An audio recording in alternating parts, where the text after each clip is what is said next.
जाएगी, जिससे वे अपनी बुनियादी सुविधाओं में वृद्धि कर सकेंगे।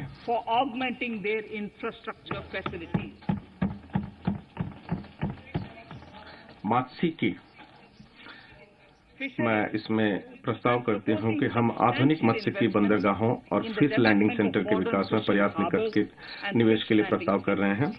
शुरू में 5 मत्स्य बंदरगाहों कोच्चि, चेन्नई, विशाखापट्टनम, पारादीप और पेटुआ घाट का आर्थिक क्रियाकलापों के हब्स के रूप में विकास किया जाएगा। हम नदियों और जलमार्गों के किनारे स्थित अंतर्देशीय मत्स्य बंदरगाहों और फिश लैंडिंग सेंटर का भी विकास करेंगे। सीवीड फार्मिंग एक ऐसे क्षेत्र के रूप में उभर रहा है जिसमें तटीय समुदायों के जीवन में परिवर्तन लाने की क्षमता है। इससे बड़े पैमाने पर रोजगार मिल सकेगा और अतिरिक्त आय पैदा की जा सकेगी। सीवीड उत्पादन को बढ़ावा देने के लिए तमिलनाडु में एक मल्टीपर्पज सीवीड पार्क की स्थापना किए जाने का मेरा प्रस्ताव है। प्रवासी श्रमिक और मजदूर, हमने एक राष्ट्र एक राशन कार्ड की योजना शुरू की है, जिसके अंतर्गत लाभार्थी देश में कहीं भी अपना राशन ले सकते हैं। प्रवासी मजदूरों को इस योजना का विशेष रूप से लाभ होगा, क्योंकि वे अपने परिवार से दूर रह रहे हैं और जहां वह हैं वहां अपने हिस्से का राशन ले सकते हैं, जबकि उनका परिवार अपने मूल स्थान पर अपना बाकी राशन ले सकता है। मुझे आपको यह बताते हुए हर्ष हो रहा है कि इस एक राष्ट्र एक राशन कार्ड की योजना 32 राज्यों और संघ राज्य क्षेत्रों में चल रही है, जिसमें लगभग 69 करोड़ लाभार्थी आते हैं, जो कि कवर किए गए हैं। कुल लाभार्थियों को 86% होते हैं। शेष 4 राज्यों और संघ राज्य क्षेत्रों में भी अगले कुछ महीनों में यह योजना लागू हो जाएगी। गैर संगठित क्षेत्र के श्रमिकों, विशेष रूप से प्रवासी मजदूरों के लिए किए जा रहे हमारे प्रयास को और आगे बढ़ाने के लिए मेरा प्रस्ताव एक ऐसे पोर्टल को शुरू करने का है, जिस पर नावों, भवन निर्माण और निर्माण कार्य आदि में लगे श्रमिकों तथा अन्य श्रमिकों के बारे में संगत सूचना संग्रहित की जा सकती है। इससे प्रवासी मजदूरों के लिए स्वास्थ्य, आवास, कौशल, बीमा, क्रेडिट और खाद्य संबंधी योजनाओं को तैयार करने में मदद मिल सकेगी। 4 श्रम संहिताओं को लागू करके हम उस प्रक्रिया को पूरा कर सकेंगे जिसकी शुरुआत 20 वर्ष पहले हुई थी। विश्व भर में पहली बार नावों और प्लेटफार्मों पर काम करने वाले मजदूरों के लिए सामाजिक सुरक्षा का लाभ उपलब्ध कराया गया है।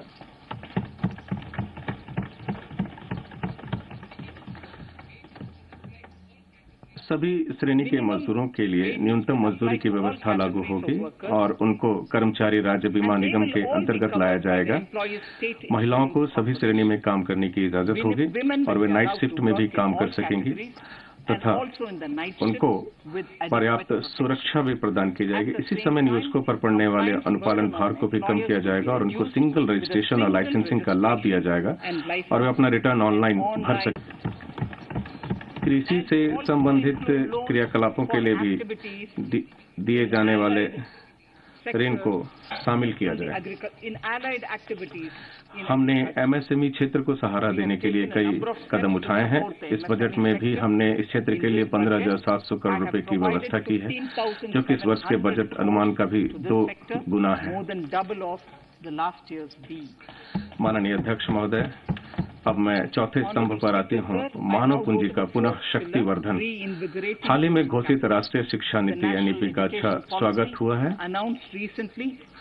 विद्यालयी शिक्षा 15,000 से अधिक विद्यालयों में गुणवत्ता की दृष्टि से सुधार किया जाएगा, ताकि वहां राष्ट्रीय शिक्षा नीति के सभी घटकों का अनुपालन हो सके।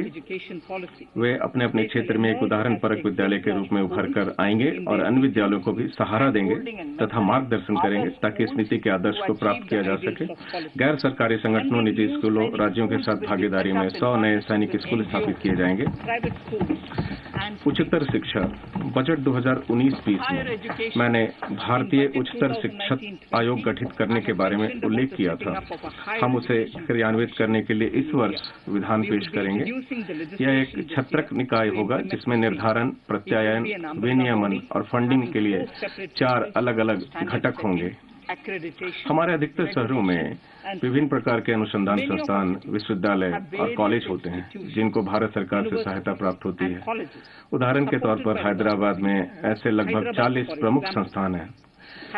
ऐसे 9 शहरों में हम औपचारिक रूप से छत्रक संरचनाओं की स्थापना करेंगे जिससे इन संस्थानों के बीच बेहतर समन्वय हो सके और साथ ही साथ इनकी आंतरिक स्वायत्तता भी बरकरार रखी जा सके। इस उद्देश्य के लिए एक ग्लू ग्रांट अलग से रखा जाएगा। लद्दाख में उच्चतर शिक्षा की व्यवस्था करने के लिए लेह में एक केंद्रीय विश्वविद्यालय की स्थापना करने का हमारा प्रस्ताव है।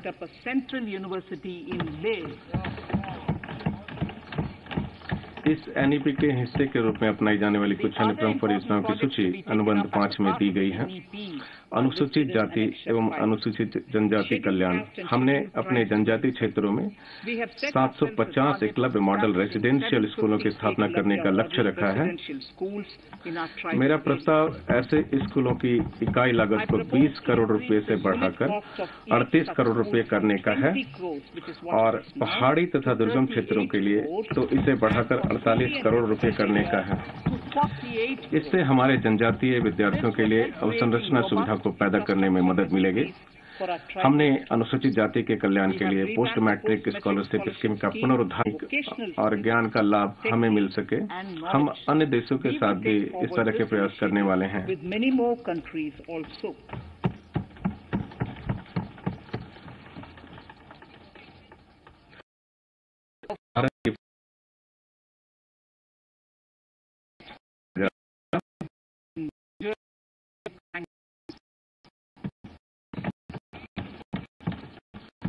न्यू स्पेस इंडिया लिमिटेड, जो कि अंतरिक्ष विभाग का एक सार्वजनिक क्षेत्रीय प्रतिष्ठान है, PSLV CS-51 को लॉन्च करेगा, जो अपने साथ ब्राजील का एमोजेनिया उपग्रह भी ले जाएगा और उसके साथ ही भारत के कुछ छोटे मोटे उपग्रह भी होंगे।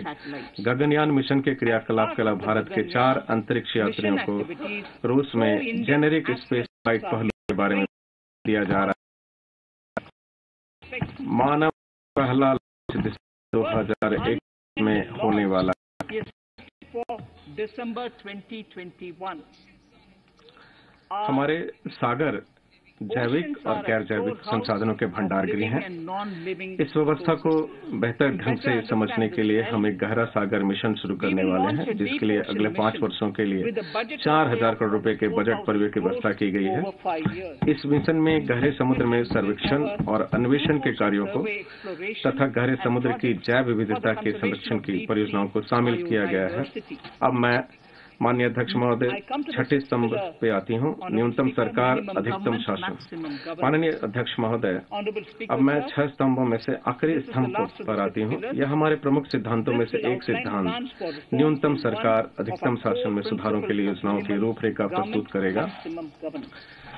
हमने तीव्रतापूर्वक न्याय देने के लिए विगत 6 वर्षों में अधिकरणों के कामकाज में सुधार लाने के लिए कई प्रकार के कदम उठाए हैं। सुधार प्रक्रिया को जारी रखते हुए मैं अब अधिकरणों के कार्यकरण को तर्कसंगत बनाने के लिए और उपाय करने का प्रस्ताव करती हूँ।